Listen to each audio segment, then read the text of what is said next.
The day I marry Navy Captain Dean Aldridge. I hear his stepsister, Shirley Pierce's inner voice. Diane is so beautiful and graceful. I wish I could be like her. But I'm nothing more than an unwanted burden in this family. I really adore her, though. I saved up my allowance to buy her a bracelet as a wedding gift. But I'm afraid she'll think it's unlucky and refuse it. In my last life, those words had filled my heart with pity, accepted the bracelet and even taken Shirley under my wing, teaching her to read and write. But not long after my wedding, my health began to deteriorate for no reason.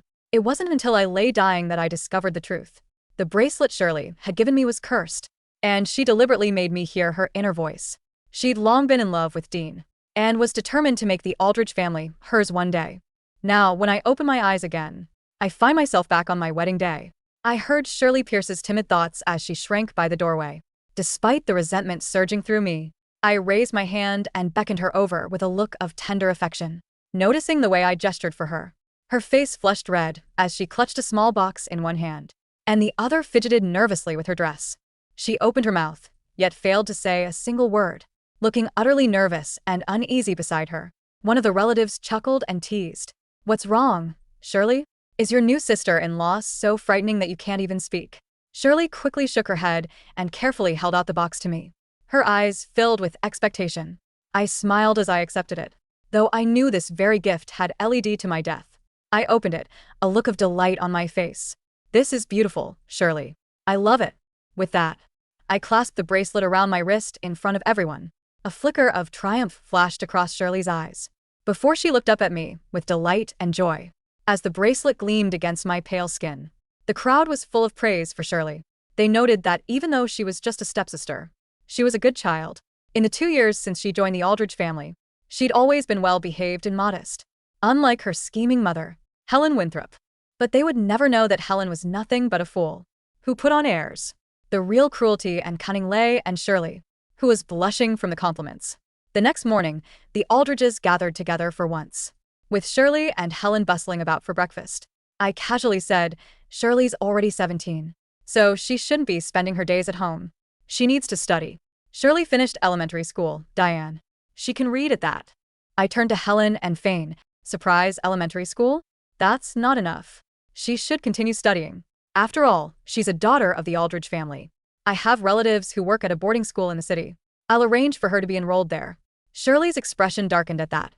She shot Helen a warning glance, and the latter was about to speak, when I pretended not to see and cut her off. "Plus, she's the daughter of a general. If her education matches her looks and family background, she'll have no trouble finding a good match for marriage." At that, Shirley's expression fell. Knowing there was no way she could avoid going to school, she reluctantly packed her belongings and left the military family compound, heading to a boarding school in the city a few hours away. In my past life, she begged and schemed her way into staying. I'd pity that as a young lady, she would have to stay away from home for so long. So I taught her myself and refined her manners. Little did I know that I was just raising an ingrate. But now I was sure that my cousin, the headmistress of the boarding school, would see to her. 2 months later, I met Shirley again, but before I could speak, she seized my hand in a panic and cried out, "Where's the bracelet I gave you?" I pinched myself hard, forcing tears to my eyes, and cast a wounded look at Helen. The silver bracelet dug tight into her plump wrist.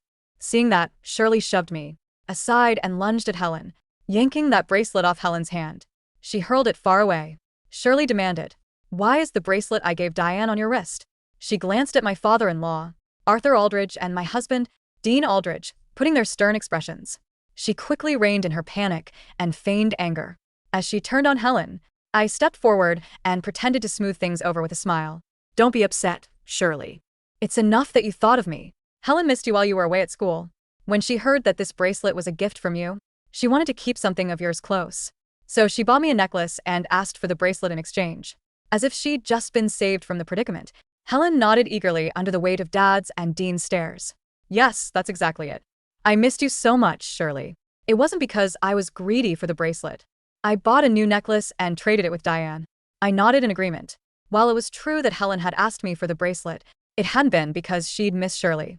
Instead, she'd overheard me, offhandedly, mention that Shirley had taken it to be blessed by a priest, that it would guarantee I gave birth to a son. If I had a son, everything the Aldridges owned would belong to our family of 3. So Helen had schemed and wasted a hefty sum of money, buying a necklace to make the exchange with me. I barely knew Helen too well to believe the story was that simple. But she had no choice but to swallow her accusations and accept what I'd said. It's all good as long as Diane doesn't hate me. Though I've suffered a lot after she sent me to school, I know she did it for my good. So I don't blame her. Listening to her thoughts, I smirked and said, enough about that bracelet. Now, since everyone's here, I have good news to share. Then I turned to Dean and shyly announced, I'm pregnant. The usually stern dad and Dean could barely hide their joy. In Shirley's mind, a shrill, irrepressible cry rang out. That's impossible. Frowning, I turned to her in confusion, only to see that her face was pale. Then her inner voice sounded in my mind again. It's wonderful that Dean and Diane are having a baby. But if they do, will they not care about me anymore? Seeing her feign a look of disappointment, my expression softened. I reached for her hand and gently said, You're going to be an Aunt Shirley. Aren't you happy? She clenched her fists, a mix of hope and unease flickering across her face. Of course I am. I'll be a great aunt. As if to prove her words true, she poured all her time and energy into taking care of me. During her rare holiday, from cooking up little treats and fussing over every detail, to even stitching tiny clothes by hand, quietly disposed of most of it. But her efforts weren't entirely in vain. Dad had always doted on Shirley, and was pleased to see her caring for me. Even Dean, who'd never hidden his disdain for the way Shirley and Helen had forced their way into the family, seemed moved.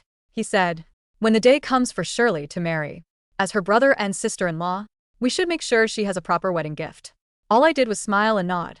Of course, I would prepare a grand gift, and I hoped she would be fortunate enough to receive it.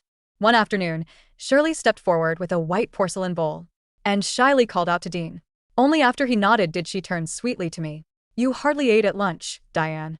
I made this pumpkin soup just for you. Here, try it. Steam rose up from the bowl as she held it out, and I smirked.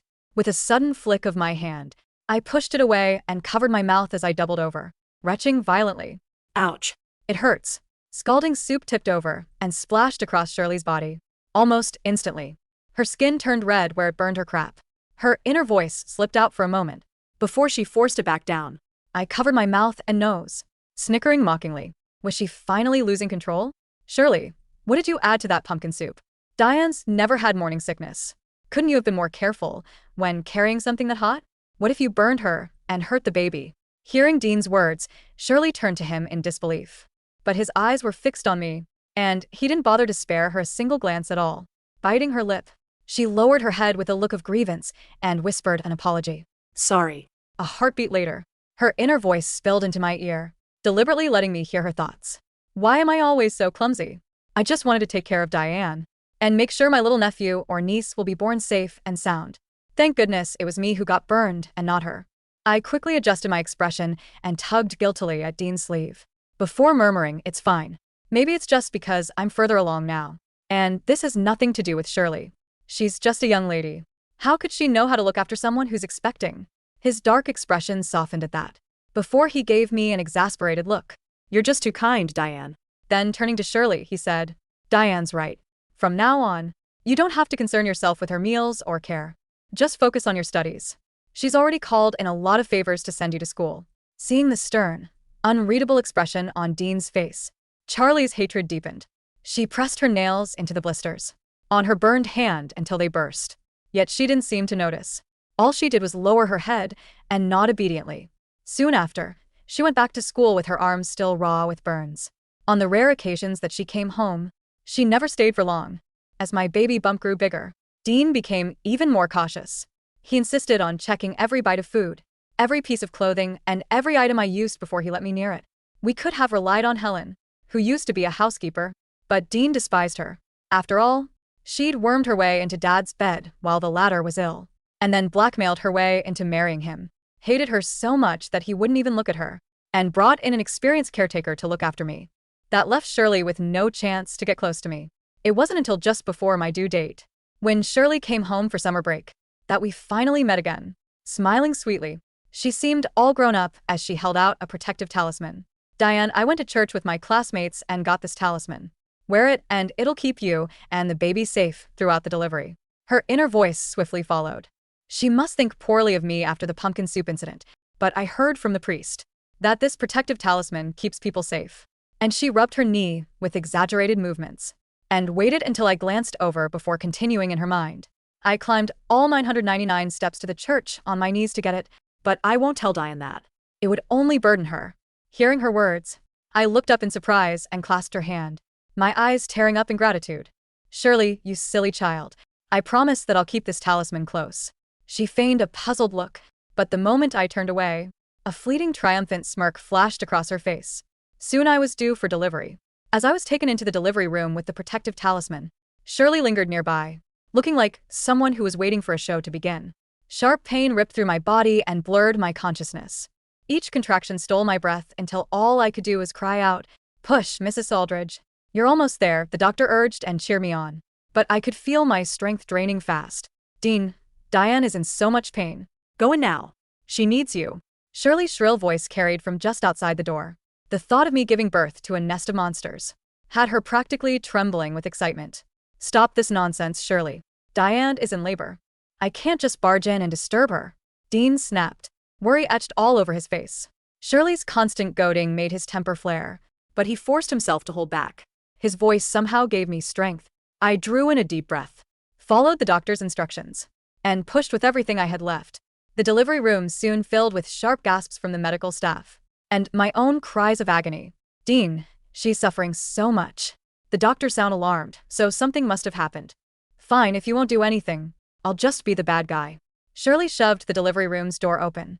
Before the frantic and concerned Dean could stop her, they burst in only to find the doctor standing rooted in place, her expressions frozen in shock. It worked. Diane gave birth to a litter of piglets. And Dean will never want her now. Shirley's gleeful thoughts reverberated in my ears. But immediately after, her gloating halted and her eyes widened in utter disbelief. The doctor stood frozen, not in horror, but in awe. In her arms she held. "It's a boy," the doctor announced, her voice trembling slightly with relief. "A perfectly healthy, strong." Shirley's jaw went slack. The triumphant smirk that had been plastered on her face fractured into something grotesque. No. No. The witch said the talisman would turn the fetus into a beast. I spent my entire savings on that curse. Why is it human? Why is it alive? Her inner voice screamed so loudly that I winced, clutching the bedsheets. Ta-da. "Diane," he choked out. "You did it. You're safe.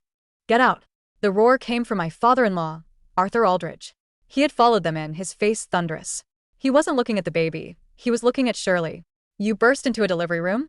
Have you no shame, girl?" Shirley flinched, her eyes darting around the room, desperate to salvage the narrative. Think, Shirley, think, Shirley, think. Maybe the baby is sick. Maybe there's something wrong with it internally.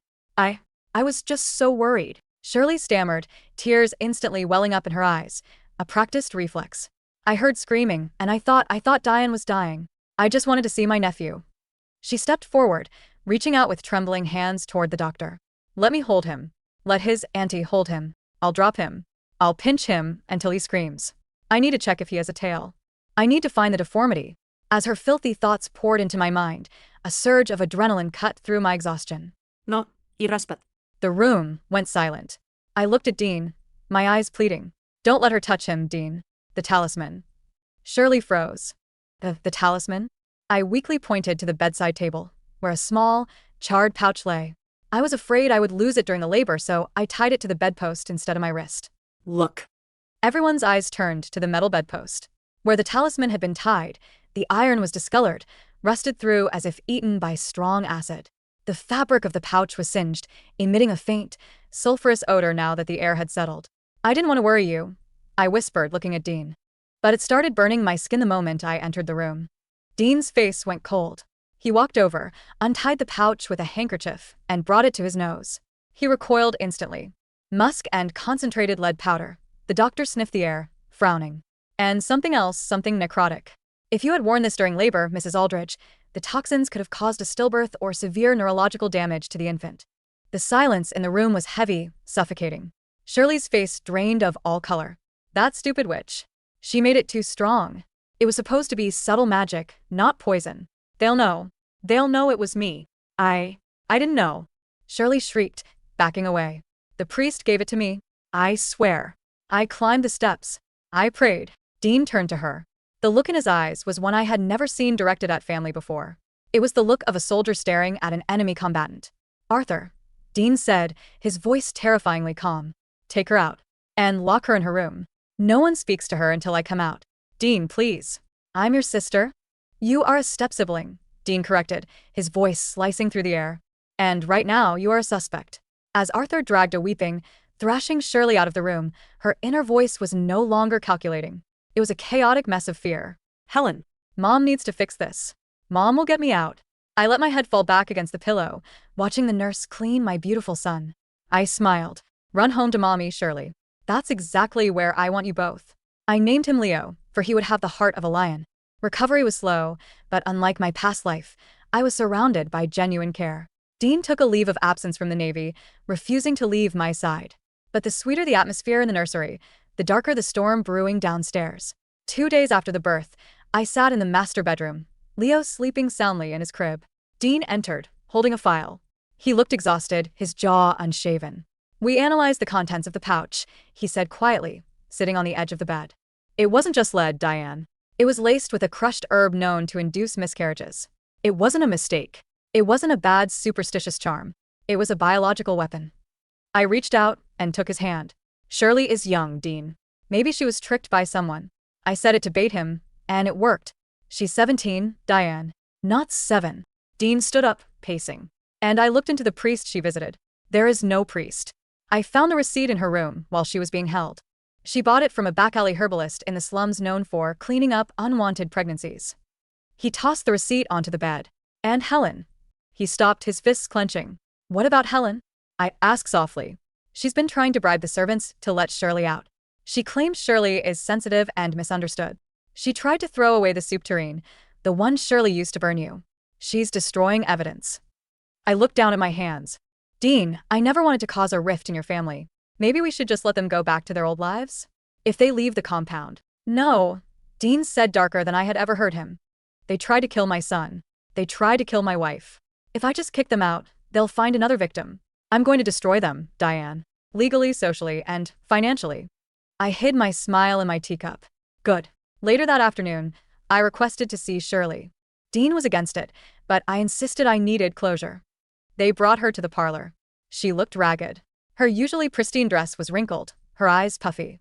Helen stood beside her, looking nervous but defiant, clutching her pearl necklace, the one she had bought with the money meant for my bracelet.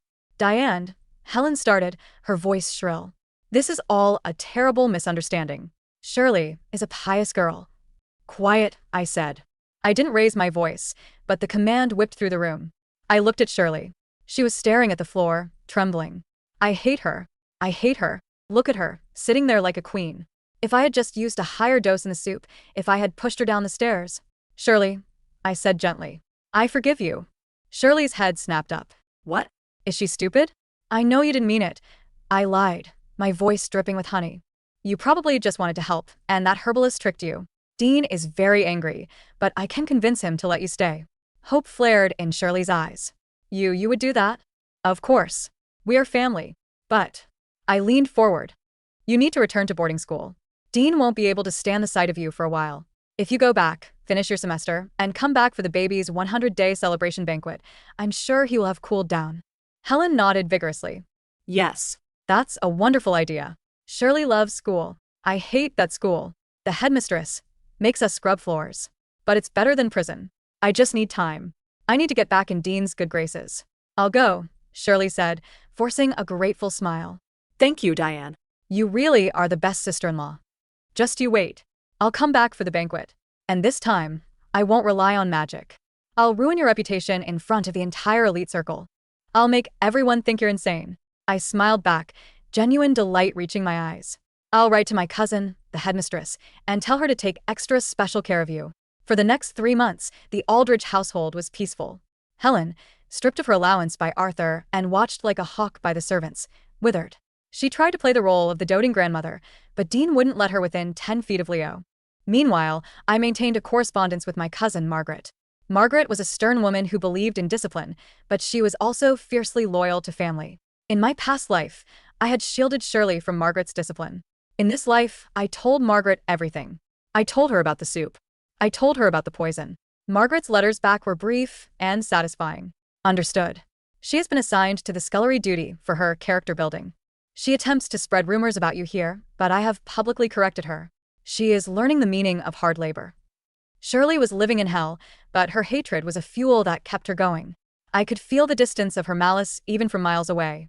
As the 100-day banquet approached, Helen began to perk up. She spent hours on the phone, which I had tapped. She was ordering a custom dress for Shirley. She was calling old contacts, gossip columnists, and distant relatives. They were planning a show. She's going to claim you're mentally unstable, Dean told me one evening, listening to the recording of Helen's call. She's telling people you've had postpartum psychosis, that you're hallucinating and dangerous to the baby. Let them, I said, adjusting Leo's blanket. If they want a show, we'll give them the grand finale. The Aldridge estate was illuminated by thousands of fairy lights. It was the social event of the season. Generals, politicians, and the elite of society were in attendance to celebrate the heir of the Aldridge family. I wore a gown of deep emerald velvet, the heavy fabric concealing the small recording device pinned to my corset. Dean looked dashing in his dress whites, carrying Leo with a pride that made the guests coo. Then, the doors opened, and Shirley entered. She had lost weight. Her cheekbones were sharp, her eyes huge and shadowed. She wore a pale white dress that made her look fragile, like a wilting lily. It was a calculated look. Helen rushed to her, hugging her loudly. "Oh, my poor darling. Look how thin you are. Did you miss home so much?" The guests whispered. "Is that the stepsister? She looks abused." I heard Diane sent her away because she was jealous. Shirley looked up, her eyes locking on mine. "Showtime, Diane. By the end of tonight, they'll take that baby away from you and put you in an asylum." Shirley walked toward us, carrying a gift box. The crowd parted. She looked terrified, flinching as she approached Dean. "Brother," she whispered. Diane, I made this for Leo. Please don't be mad." She held out a handmade quilt. It looked innocent enough. I smiled. "Why would I be mad, Shirley?" "Because..." Shirley looked around at the guests, her voice trembling. "Because of what you said. That I'm cursed. That I'm trying to hurt the baby with my thoughts." She looked at the guests, tears spilling over. "Diane, please tell them it's not true. I know you're tired, and the doctor said your mind is fragile right now, but I love you." A hush fell over the room. The accusation was out. She was painting me as paranoid, using her own victimhood as proof. Helen stepped in. "Oh, it's true. Diane has been hearing voices. She accuses poor Shirley of terrible things. We've been so worried, but we didn't want to shame the family." Whispers erupted. "Postpartum psychosis? Poor girl." Dean stepped forward, his face furious, but I placed a hand on his arm. "Voices?" I asked clearly, my voice carrying over the hall. "You say I hear voices, Shirley?" "Yes," Shirley sobbed. "You told me you can hear my thoughts. You screamed at me that I wanted to kill Leo. It's scary." I laughed. It was a cold, sharp sound. "I don't hear voices, Shirley. But I do have excellent hearing." I signaled to the butler. "Bring the projector." Shirley's tears froze. "Projector? What is she doing?" A screen descended at the front of the hall. The lights dimmed. "You see," I addressed the crowd. "Shirley and Helen are right about one thing. There is a sickness in this house. But it isn't in my mind." The screen flickered to life. It wasn't a video. It was audio, accompanied by scanned documents. First, the audio of Helen's phone call from last week played over the speakers. "As soon as the banquet starts, Shirley needs to fall down. Make it look like Diane pushed her. We need witnesses. Once Diane is declared incompetent, Arthur will have to let me manage the household finances again. We can drain the accounts before Dean notices." The crowd gasped. Helen turned pale, clutching her throat. That's faked." Helen shrieked. "Is it?" I asked. "Then perhaps this is fake too." The next image was the receipt Dean had found. The receipt for wolfsbane and lead powder, followed by a sworn affidavit from the herbalist, who had been persuaded by military police to talk. The young girl, Shirley Pierce, asked specifically for something that would make the baby born deformed. She said she wanted it to look like a demon so the father would reject it. The room erupted. The utter cruelty of it, wishing deformity on a newborn, shocked even the most cynical socialites. Shirley was shaking, her hands clutching her dress. No. This can't be happening. They weren't supposed to investigate. They were supposed to trust the sweet little sister. "And finally," I said, walking toward Shirley, "the diary." I held up a small, leather-bound book. I had found it in her room while she was at school. "You were careless, Shirley. You wrote it all down. How you hated Dean. How you seduced my father-in-law into marrying your mother by spiking his tea. How you planned to kill me." Shirley lunged. It happened in slow motion. The fragile, timid girl vanished, replaced by a snarling, desperate animal. She threw herself at me, her nails aimed at my face. "Give it to me, you bitch. I'll kill you." Dean didn't even have to move. Two security guards stepped out of the shadows and grabbed Shirley by the arms, wrenching her back. "Let me go. I should be the mistress of this house. I'm the one who loves Dean. She's just a useless decoration." Shirley screamed, her inner monologue finally becoming her outer reality. She looked at Dean, her eyes wide and manic. Dean. "Dean, listen to me. I did it for us. If she was gone, we could be together. We're not blood related. I love you." Dean looked at her with pure, unadulterated disgust. "You make me sick," he said. He turned to the guests. "I apologize for the disturbance. Please, enjoy the food. The police are waiting outside." As the guards dragged a screaming Shirley and a fainting Helen out of the ballroom, I heard Shirley's final thought, loud and clear, echoing in my mind before it faded into the distance. "I just wanted to be like her. Why couldn't I be her?" The trial was swift. With the overwhelming evidence, the poison, the attempted assault, the fraud, Helen was sentenced to 20 years for attempted murder and embezzlement. Shirley, deemed mentally unstable but criminally liable, was sent to a high-security psychiatric facility. The doctors there reported that she spent her days talking to walls, insisting she was the lady of the Aldridge house, waiting for her husband Dean to come pick her up. The silence in my head was beautiful. 3 years later, I sat in the garden, watching a toddler chase a golden retriever across the grass. Leo was fast, laughing as he tumbled over the dog. Dean sat beside me, pouring tea. He had retired from active combat duty to take a teaching position at the military academy, wanting to be home for us. "You're thinking about them," Dean said, handing me the cup. "Only for a moment," I admitted. I looked at the bracelet on my wrist. Not the cursed silver one, but a new one Dean had given me, gold, embedded with sapphires, symbolizing protection and truth. In my last life, I had died in agony, betrayed and pitted. In this life, I had turned that pity into a weapon and carved out my own happiness. "I was thinking," I smiled, leaning my head on his shoulder. "That silence is the most beautiful sound in the world." Dean kissed the top of my head. "You don't have to listen to anyone anymore, Diane. Just us." "Just us," I repeated. I closed my eyes, listening to the wind in the trees, the laughter of my son, and the steady heartbeat of the man I loved. There were no more voices, only peace.